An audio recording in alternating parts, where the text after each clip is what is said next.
Ottawa, an epidemiologist, and is with us now. Raywat, thanks for the time. I hope you're well. I am well. Thank you for asking. So we remember the old days when we were waiting for vaccine. We couldn't wait to get one, and went through by age group and such. Here we are in a pretty sensitive scenario again, with our healthcare system being overtaxed and the youngsters suffering this time. How come we don't see as much enthusiasm for for a flu vaccine as we did, say, a global pandemic way back when? That is a really interesting question. A number of answers come to mind. First is that people aren't as terrified of the flu because we've all been living with the flu for most of our lives. And if we're still alive, that means we didn't die of the flu, so we're not as scared of it, which is a bad way of thinking about it. Second is there is a sense that the flu vaccine was not as urgent, not as potent as the COVID vaccine. That's true. It's not as effective, at least in the early days of the COVID vaccine. Also, I think we have this horrible effect of an anti-vaccination narrative that has taken hold across all of Western society, really worryingly so, where people are blaming vaccination in general for a host of illnesses and outcomes that really it's not responsible for. And that has, pardon the pun, infected the minds of a large number of people. All this combined to have a low uptake. It is worrying, and I'm hoping we can do something to change people's minds in the future.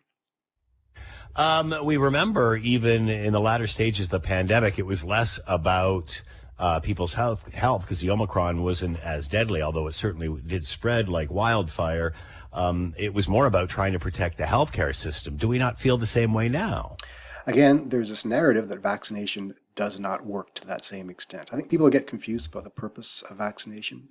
Is it to protect oneself? Is it to protect the healthcare system? Is it to protect your community? It's all of the above, and it does so differingly at each of those levels. For example, we know now that 2 doses of the COVID vaccine doesn't curtail transmission against Omicron as well as it did against Delta, but 3 or 4 doses does some good to that extent.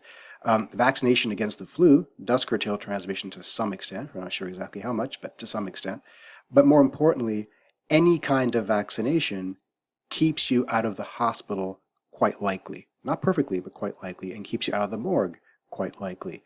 And that's really what needs to be sold to people.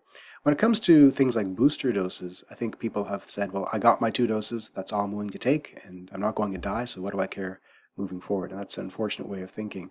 The COVID booster dose uptake in Canada is quite poor. I think 50% of Canadians have taken 1 booster, and only about 20% have taken the second booster. That's a shame because that second booster, the bivalent one, is tailor-made for the Omicron variant. So it has a good potential to slow transmission even further. What's the vaccination rate for people getting the flu shot? Not great. So around 2020, I think it was at 39%. 2021, it went down again. So if you cast your mind back in 2020, back when we were in the throes of COVID pandemic, people were terrified of the flu. And so we saw a record desire for the flu vaccine. And then when vaccines were ordered in 2021, not as many people showed up. So the numbers went down again. I haven't got the number in front of me. And now we're seeing a similar decline in uptake in 2022, despite the fact that this year's flu season is more pathogenic. It includes influenza A, which is more likely to put you in the hospital.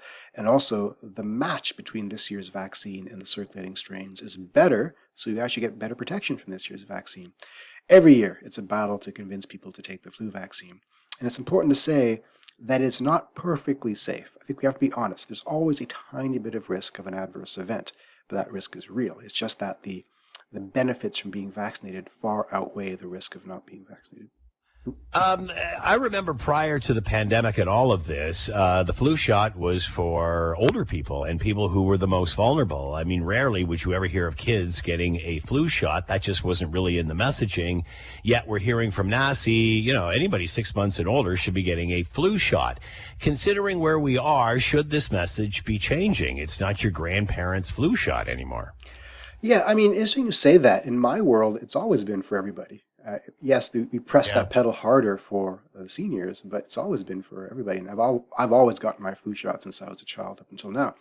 But yes, we definitely need to get it into the arms of younger children because, as you say, the pediatric hospitals are under unprecedented stress. I mean, it is a nightmare out there in many ways. And vaccination isn't going to magically solve that problem, but it would help a little bit, and every little bit helps. You don't want your kid being hospitalized. So why wouldn't you give him that extra layer of protection right now? They're talking about a combination vaccine, flu vaccine and COVID vaccine coming out. Will that encourage people more, do you think? One shot for everyone. It depends on why people aren't getting vaccinated. If the inconvenience is a factor, if the fear of needles, the pain of the jab itself is a factor, then yeah, that will help.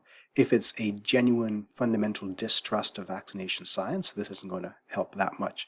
But every little bit that nudges us further along the uptake spectrum will help somewhat.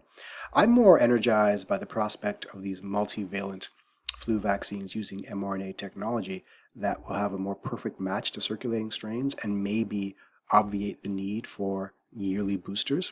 That's coming down the pipeline soon. So the holy grail of the perfect flu vaccine might be around the corner as well. That's fascinating. Raywat Deonandan with us, Associate Professor, University of Ottawa, epidemiologist, where we are with vaccination, whether it's the flu or COVID-19 boosters. Raywat, thank you for the time. Be well. My pleasure. Thank you. 420